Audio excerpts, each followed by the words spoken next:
Sir నమస్కారం sir. నమస్తే. Sir 'పాడుతా తీయగా' షో నుండి రీసెంట్‌గా ఎలిమినేట్ అయిన సింగర్ 'ప్రవస్తి' ఇప్పుడు ఆ 'పాడుతా తీయగా' షో పైన అందులో ఉన్న జడ్జెస్ అయిన ముఖ్యంగా కీరవాణి గారి పైన, సునీత గారి పైన సెన్సేషనల్ కామెంట్స్ అయితే చేశారు సార్. అంటే ఇక్కడ బయాస్డ్‌గా ఉన్నారని చెప్పేసి ఆమె పలు ఇంటర్వ్యూలు ఇవ్వడం కూడా మనం చూస్తున్నాం. మరి ఆమె కామెంట్స్‌ని ఏ విధంగా చూడొచ్చంటారు? నిజంగా 'పాడుతా తీయగా' షో ఈ విధంగానే ఉందా? మరి మీరేం చెప్తారు సార్ దీనికి సంబంధించి? అంటే రియాలిటీ షోస్‌కి సంబంధించి అక్కడ కంటెస్టెంట్లు నిజంగా వాళ్ళ టాలెంట్‌కే అక్కడ పట్టాభిషేకం జరుగుతోందా? హ్మ్. లేకపోతే ఇంకేమైనా రాజకీయాలు చోటు చేసుకుంటున్నాయా అనే దానికి సంబంధించి రకరకాల వెర్షన్స్ ఉన్నాయి. అనేక వెర్షన్స్ ఉన్నాయి. అయితే ఎవరూ కూడా సీరియస్‌గా ఓపెన్ అప్ అయి మాట్లాడిన సందర్భాలు లేవు. చాలా తక్కువ అసలు లేవు ఇప్పటిదాకా. అవును. ఈ అమ్మాయి మొదటిసారిగా ఓపెన్ అయింది. ఇది పర్సనల్ ఒపీనియన్ కావచ్చు. అంటే తను ఎక్స్పీరియన్స్ చేసినటువంటి అనుభవం చెప్పింది అమ్మాయి. అయితే అది పర్సనల్ లెవెల్లో చూడాలా, లేకపోతే దీనికి సంబంధించి ఇతర కంటెస్టెంట్లు ఏమంటారు అనేది కూడా తెలుసుకోవాలి. చాలా సందర్భాల్లో ఏం జరుగుతుందంటే, ఒక సమిష్టి కార్యక్రమం జరుగుతున్నప్పుడు ఒక 10 మంది కంటెస్టెంట్లు ఉంటారు, లేదా 15 మంది ఉంటారు, జడ్జెస్ ఉంటారు. వీళ్ళు కొంతమందిని హర్ట్ చేయవచ్చు. అంటే వాళ్ళు చాలా బాగా పాడాము అనో, లేకపోతే తమ ప్రదర్శన చాలా బాగుందనో, కంపారిటివ్గా తనకంటే బెటర్ మార్క్స్ వచ్చిన వాళ్ళకంటే కూడా తన తన పెర్ఫార్మెన్స్ బాగుందనో ఒక అభిప్రాయం ఏర్పడి ఉండొచ్చు. కానీ జడ్జెస్ వేరియస్ రీజన్స్తో వీళ్ళ అభిప్రాయానికి భిన్నంగా వ్యవహరించవచ్చు. అలా వ్యవహరించిన సందర్భాల్లో వీళ్ళు హర్ట్ అవ్వచ్చు. ఆ హర్ట్ అవ్వటం అనేది నెమ్మదిగా పోగుబడి ఆ సందర్భంగా వీళ్ళు అక్కడ తమ అభిప్రాయం చెప్పే ప్రయత్నం చేసినప్పుడు దానికి ప్రాపర్ రిసెప్షన్ దొరకనప్పుడు ఆ గాయం పెరిగి పెద్దదై ఇలా డీవియేషన్కి వచ్చి, అంటే అది ఓపెన్ అప్ అయి మాట్లాడటం. ఇప్పుడు ఇలాంటి కామెంట్స్ ఎస్పి బాలసుబ్రహ్మణ్యం గారు కూడా ఆయన కెరియర్ మీద కొంత చేశాడు. ఆయన ఒక దశలో మాట్లాడుతూ స్టేజ్ మీద మాట్లాడాడు, విడిగా ఇంటర్వ్యూస్లోనూ మాట్లాడాడు. ఆయన సత్యం గారు ఎలా వ్యవహరించేవాడు సింగర్స్తో అనేది మాట్లాడాడు ఆయన ఒకసారి. ఎలా పాడినా ఆయనకు నచ్చేది కాదు అని చెప్పాడు. అంటే చాలా దారుణంగా కామెంట్ చేసేవాడు ఆయన. నేను చాలా అద్భుతంగా పాడేమని అనుకునేవాడిని, నేను అనుకుని బయటకు వస్తే అందరూ మెచ్చుకునేవారు. అక్కడున్న నిర్మాతలు, లేకపోతే రికార్డిస్టులు, వీళ్ళందరూ చాలా బాగా పాడేవని మెచ్చుకుంటున్న టైంలో ఏం పాడాడు అని ఆయన చాలా చిరాగ్గా రియాక్ట్ అయ్యేవాడు. ఒక్కసారి చాలా ఇబ్బంది పడిపోయేవాడిని, నేను సఫకేటివ్గా అనిపించేది అని బాలసుబ్రహ్మణ్యం.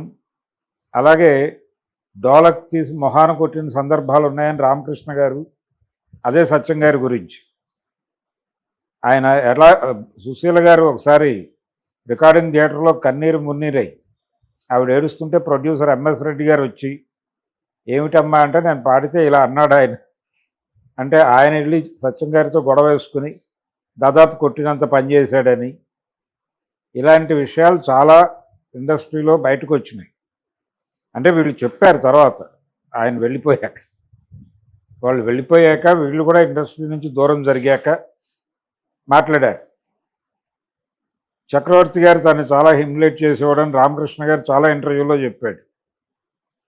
ఇలా ఒక్కొక్క మ్యూజిక్ డైరెక్టర్ వ్యవహార శైలి మీద ఒక్కొక్క సింగర్ ఒక్కొక్కలాగా రియాక్ట్ అయిన సందర్భాలు అనేక ఉన్నాయి. వీటిని రకరకాల కథలుగా యూట్యూబ్లో వీడియోస్ కింద కన్వర్ట్ చేసి చెప్తున్న వాళ్ళు కూడా ఉన్నారు. ఇదంతా ఆ రోజుల్లో ఎందుకు మాట్లాడి ఉండరు? అదే సత్యం గారికి అనేక పాటలు పాడారుగా బాలసుబ్రహ్మణ్యం గారు. పైగా వాళ్ళిద్దరిది తండ్రి కొడుకుల బంధం అని చెప్పుకునేవారు అందరూ.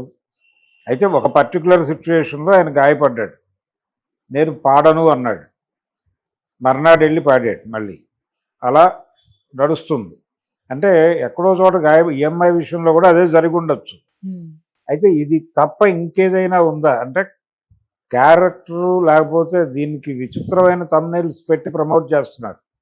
ఇప్పుడు అమ్మాయి వీడియో బయటకు వచ్చినప్పుడు ఆవిడ జడ్జెస్ మీద కామెంట్ చేసిన వీటిలో ఎక్కడా కూడా సబ్జెక్ట్ రిలేటివ్గానే నడిచింది తప్ప సబ్జెక్టు దాటి వెళ్ళాల.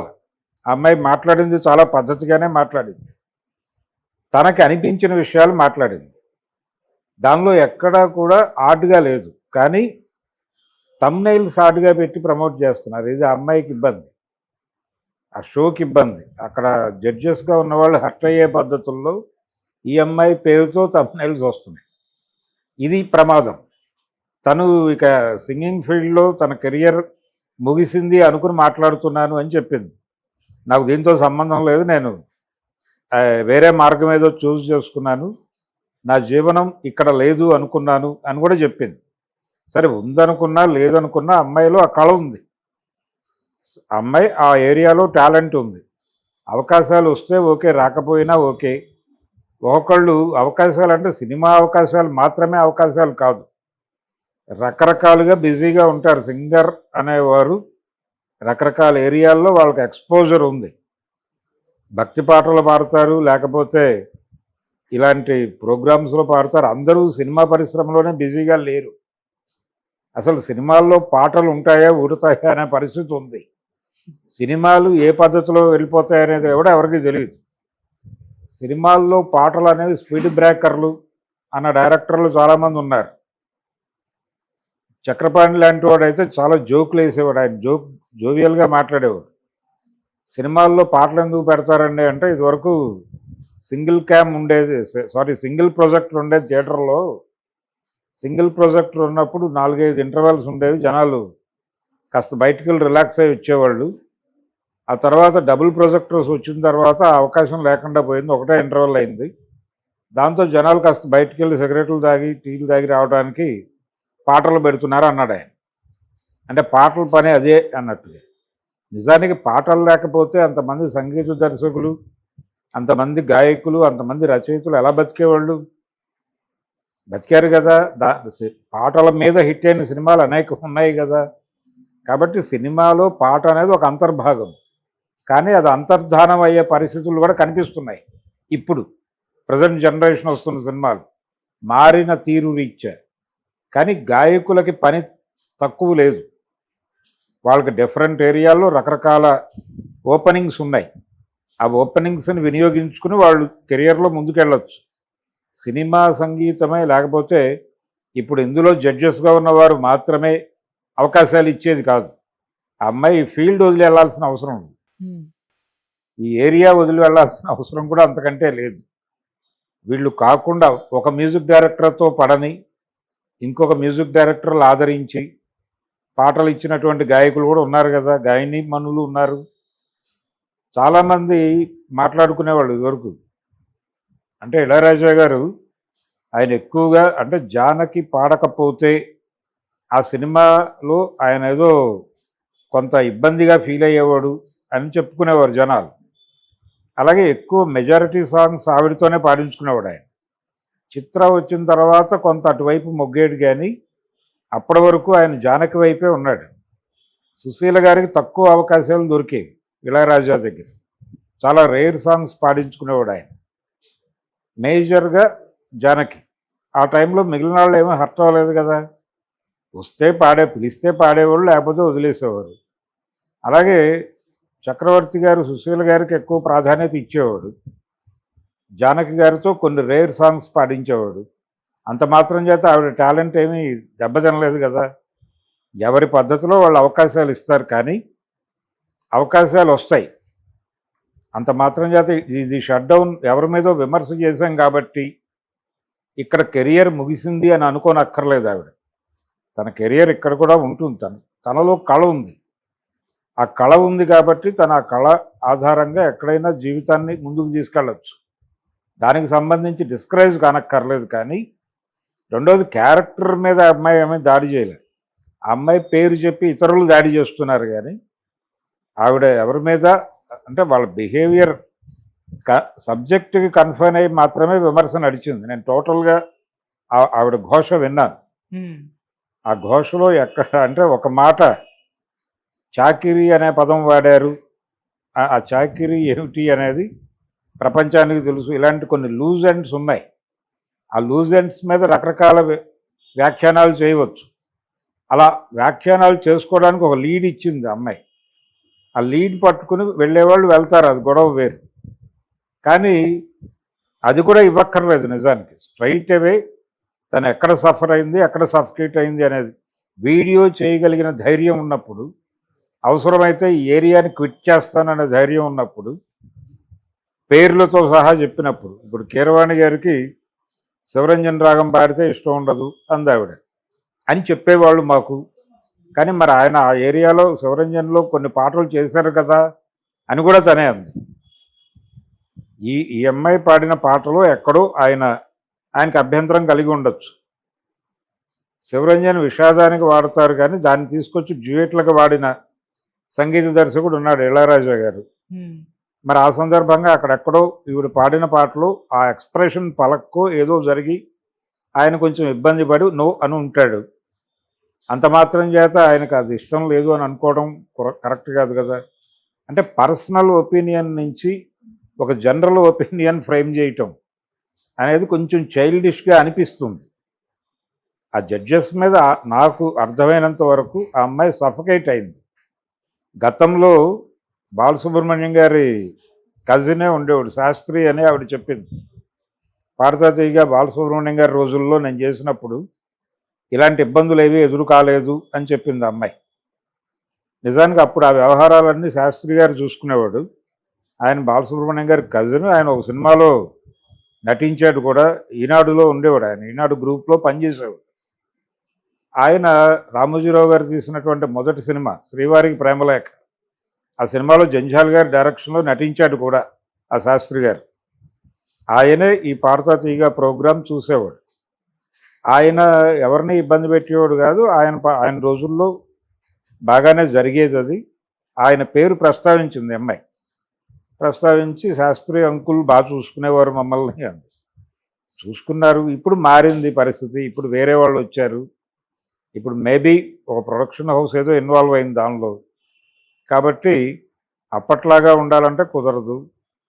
అప్పుడు కూడా సఫకేట్ అయిన వాళ్ళు ఉన్నారు కంటెస్టెంట్లు, ఎవరి ఇబ్బందులు వారివి. అంత మాత్రం చేత ఏదైనా తన క్యారెక్టర్కి సంబంధించి ఏదైనా ఇబ్బంది కలిగి ఉంటే దాన్ని ఓపెన్గా చెప్పుండొచ్చు. అలా చెప్పకుండా ఇలా లీడ్లు ఇస్తే ఏం జరుగుతుందంటే, ఈ లీడ్లు పట్టుకుని అవతల వాళ్ళ మీద దాడి చేయడానికి వాడతారు. అప్పుడు ఈ అమ్మాయి అవతల వాళ్ళ చేతిలో ఆయుధంగా మారుతుంది. అది ఇంకా దరిద్రం, ఇంకా దారుణం. అటువంటి లీడ్ ఇవ్వకూడదు, ఎప్పుడు ఎవరికి ఇవ్వకూడదు. అటువంటి లీడ్ ఇస్తే ఏంటంటే తనకి ఇబ్బంది, తన కెరియర్కి ఇబ్బంది. రోజువారీ జీవితంలో ఎక్కడో చోట ఏదో ఒక ఏరియాలో మనం ఉండాలన్నప్పుడు మన స్టాండ్ బలంగా ఉండాలి. ఆ స్టాండ్ అమ్మాయి సఫకేషన్లో ఉందనేది మాత్రమే అర్థమైంది. ఎక్కడో డిస్కనెక్ట్ అయింది వాళ్ళతో. ఆ డిస్కనెక్ట్ అవ్వటము, అక్కడి నుంచి తన పెర్ఫార్మెన్స్ వాళ్ళకి నచ్చదు అని ప్రీఆక్యుపైడ్ ఒపీనియన్తో కూడా కొన్ని పాటలు పాడి ఉంటుంది ఇవిడ. అక్కడ వాళ్ళు ఆటోమేటిక్గానే డిస్కనెక్ట్ అయి ఉంటారు. ఈ గ్యాప్ అనేది అలాగే జరుగుతుంది. ఆ గ్యాప్ వచ్చేసింది. ఆ గ్యాప్ నుంచి అమ్మాయి పక్కకు వచ్చేసింది. ఎలిమినేట్ అంటే సైన్ చేశాను కాబట్టి, బలవంతంగా ఉన్నాను, కాంట్రాక్ట్ సైన్ చేశాను కాబట్టి, లేకపోతే నేను ఎర్లీ డేస్లోనే క్విట్ అయిపోదాం అనుకున్నాను అని కూడా చెప్పింది ఆవిడ. అప్పుడు క్విట్ కాకుండా ఎందుకు నిలబడింది, సైన్ చేశాను కాబట్టి, వాళ్ళే ఎలిమినేట్ చేశారు కాబట్టి ఇప్పుడు మాట్లాడుతున్నాను. అంటే గతంలో విన్నరు, ఇప్పుడు ఎలిమినేషన్కి గురైనటువంటి పరిస్థితి. అంటే తను సఫకేట్ అయింది, బాధపడింది, పెయిన్ ఉంది. ఆ పెయిన్ని ఎక్స్ప్రెస్ చేయాలనుకుంది ఆవిడ. ఎక్స్ప్రెస్ చేసిన పద్ధతిలో కొంత తేడా ఉంది. ఇంకా వివరంగా చెప్పవచ్చు. ఎటువంటి లీడ్స్ ఇవ్వకుండా చెప్పాలి. ఇలా లీడ్స్ ఇస్తూ లీడ్స్ అనేది అక్కర్లా. చెప్పదలుచుకున్నప్పుడు ఓపెన్గా బలాని వాళ్ళు ఈ పద్ధతిలో హెరాస్ చేశారు అని చెప్పచ్చు. అవతల వాళ్ళకి వేరే ఆలోచనలు చేయడానికి అవకాశం కల్పించకూడదు. ఆ తప్పు చేసింది అమ్మాయి. ఆ తప్పు తప్ప మిగిలినంతా ఇబ్బందికరం లేదు. ఆ తప్పు ఆ ఒక్కటి పీకేస్తే మిగిలిన విషయంలో ఎక్కడా కూడా సబ్జెక్ట్ నుంచి డీవియేట్ అయినట్టుగా కనిపించలేదు. ఆవిడ మీద క్రిటిసిజము సబ్జెక్టుకు లోబడే ఉంది. అలాగే ఇతర వ్యవహారాలు కూడా అది సహజంగా జరిగేదే, ఎనీ కాంబినేషన్ జరిగేదే. నాకు అన్యాయం జరిగింది, నాకు అన్యాయం జరిగిందని కెరియర్లో చాలామంది మాట్లాడారు. ఒక్కసారి పాత గాయకుడు రామకృష్ణ గారి ఇంటర్వ్యూలు చూస్తే నాకు చక్రవర్తి గారు, సత్యం గారు కలిసి అన్యాయం చేశారని ఆయన చాలా ఇంటర్వ్యూల్లో చెప్పుకున్నాడు.